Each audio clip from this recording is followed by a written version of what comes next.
Hey guys, it's Rush G here. How are you all doing? Welcome back to the channel. I've been asked a few questions over the last few weeks about CrossCut DP, how to do CrossCut DP. So this has been covered on my channel a few times, it's been covered on many other people's channels. It's all over YouTube, to be fair, how to CrossCut DP. We'll quickly just recap on that now, but specifically for this video I want to talk about when and how to identify to use it, because I think that's the problem.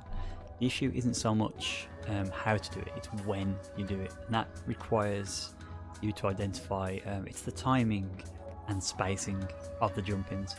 So I'm going to get the red coloured Ken to do two different jump-ins, and I'll show you the difference between the inputs, and also I'll talk about the timing aspect, because that's a real important factor when it comes to how I CrossCut DP. So the inputs are the first thing. So imagine now the red Ken is jumping forward at me. The easiest method to do CrossCut DP, if you look at my inputs, some inputs will be on the left hand side. So yeah, picture him jumping really slow, like in slow motion towards me, yeah? So the input you'd use is to hold forward and then do a half circle back, medium punch. If you look at the inputs there, the oldest input is at the bottom, so the forward. When you input that into the game and the opponent jumps over you, as long as your timing is correct on the half circle backwards, you will CrossCut DP. I'll show you that now. We've done this before, we've done it many times. So I'm gonna, obviously the walk forward was exaggerated there. Let me show you that now. There's your walk forward. You only have to micro walk forward, to be fair. You don't even have to walk forward, just tap forward. Watch again. Look at the inputs.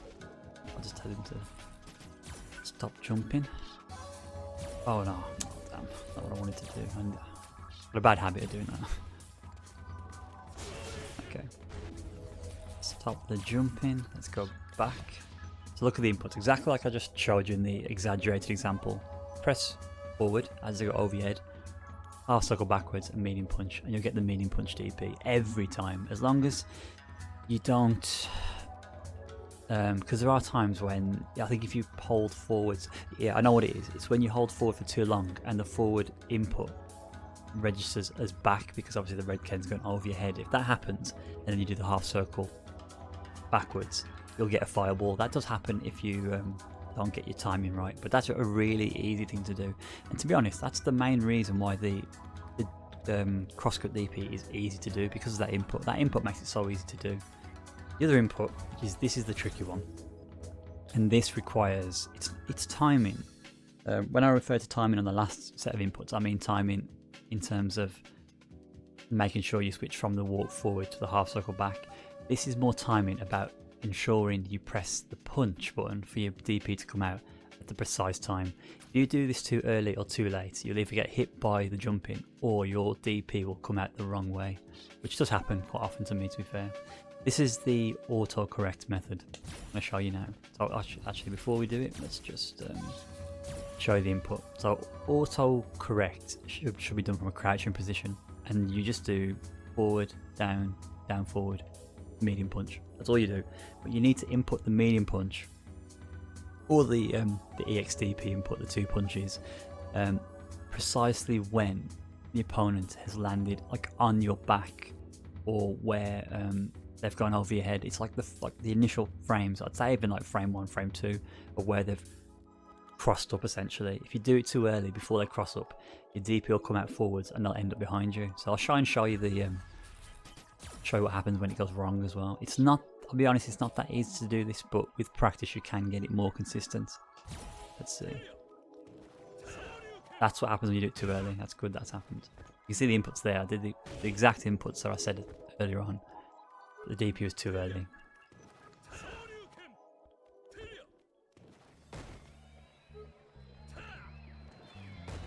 That's too late if that's happening. There you go. That's an autocorrect. But that, to be honest, that example I've recorded, recording slot 2, is really ambiguous. Let me show you why I say that. Watch if I just stand there and stand block. No. If I just get hit, sorry, if I get hit. That looks like a cross up to me.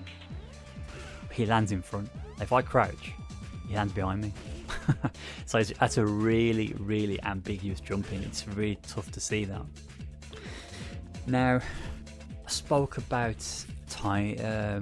So we spoke about timing. So the other thing you need to understand is spacing, which I guess kind of ties into timing as well. So spacing tells you a lot about. I won't even call it spacing, to be fair, you know. So there's two types of timing. So it's the timings of your inputs. So the first method, I said the timing on the walk forward into the half circle back. Hold forward too long, you'll get a fireball, not the DP. Second one, I said it's the timing on the autocorrect crosscut. So you've got to land it on like the last frames of the jump in to make sure it autocorrects. It'll go forward or backwards as long as your timing is correct. If your timing is late, you'll get a whiff DP or worst case. Actually, no, whiff DP is the worst case, but you could also get jumped in on and hit. Timing pad. But there is another aspect of timing. Yeah, it's more timing, and yeah, there's another aspect of timing rather than spacing. Spacing is just identifying if it'll land in front or behind. But the other aspect of timing is how much time have you got to react to the jumping. So I'm going to go back to recording slot 2. Now I can do a walk under in this situation as well as doing the autocorrect. You don't have to do autocorrect here. So there's the walk under method, the forward, half circle, back. Now what enables you to do that method is the fact that I identify the jumping early on. So I identify that jumping very early in the startup frames, enabling me to do the walk under. If you don't have that much time to react to the jumping, so this is an Oki situation, say if I get a knockdown, which I think I can illustrate to be fair. I might have this already recorded, let's see. Okay, yes, I've got it already recorded. So watch the red Ken now. I'm going to score a knockdown. I'm going to do a jump medium kick. Now, the red Ken anti-air DP me there. Because he's doing a wake up medium punch DP. But think of it like this. I don't know if this all makes sense.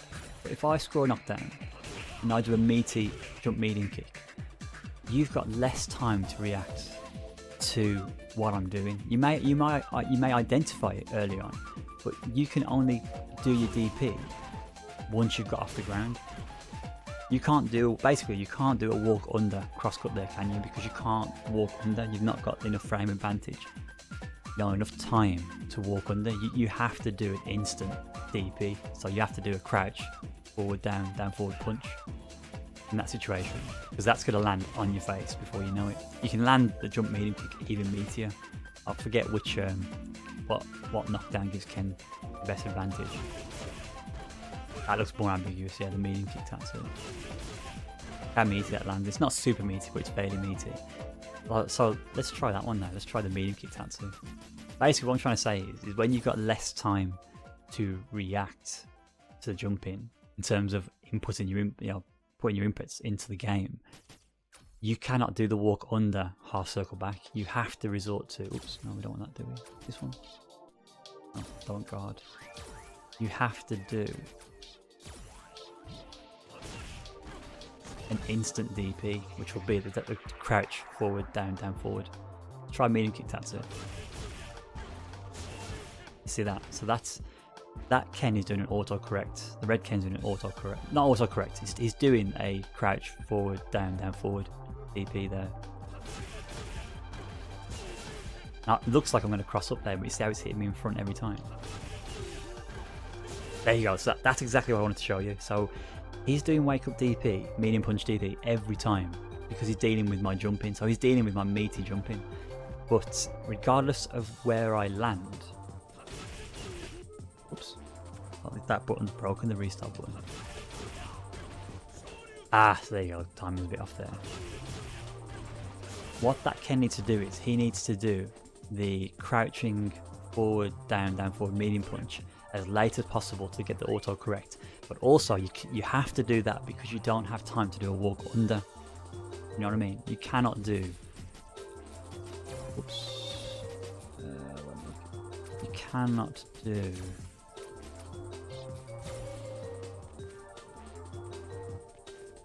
that. That's when you walk under too much. You cannot do that method. from a wake up position. You also cannot do that method if you identify the DP in the air, sorry, the jump in the air too late. I can do it actually, I can do it here. Say if I react to that jump in super late, there. You've got so little time to decide what to do there. You can do a tiny walk forward. Like if you look at what I'm doing now, I'm literally just tapping forward and doing DP. But that won't work in a wake up situation, and also it won't work where the jumping is. If you react to jumping very late, I don't recommend doing that. It does, like I'm showing you there, it's working pretty well, but you can lose. I'm trying to do it late on purpose.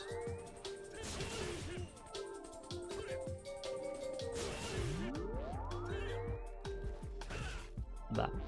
So that situation, if you react very late like that, you have to do the autocorrect input, which is very tough.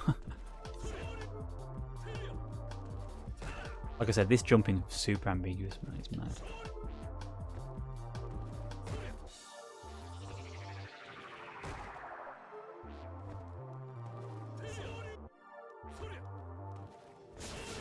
Just shows how consistent I am with the autocorrect. It's not easy to do at all. The walk under is the forward walk into half circle back is the easier method, but you need to learn both. If you don't learn both, then you're not going to cover the air as good as you need to. Closing words. If I'm honest, dealing with cross-up attacks, it's pretty easy because of the walk forward half circle back method. It's actually more difficult to do anti-air jumps that land in front of you, I think. I don't know, I can't tell you why, but I think it's because you've got different jumping. I suppose you're thinking about the crosscut. You have to gauge the distance because people can jump forward and you can whiff medium punch DP. I don't know. It's just more awkward. I find. I don't know what. Maybe it's just specific to me. The neutral jump, I find it's very easy to deal with because you haven't got to worry about distance or range or anything. They're just in the air in front of you, sort of thing. So if you're going to anti-air a neutral jump with Ken, heavy punch DP or CA, is the way to go for that. But yeah, I mean, this is just mainly about CrossCut. So I hope that, I mean, it's probably been a bit long-winded for what should have been a short video. But I want to give you like an in-depth insight into my mindset when I do the CrossCut DP. It's more about where to apply it and how to apply it rather than just saying, oh, these are the inputs, because the inputs is the easy part. It's just actually executing it in a game. Understanding when to do it is the hard part. So guys, hope that's been informative. Any questions and queries, give me a shout, and always I'll catch you in a future video. Take care.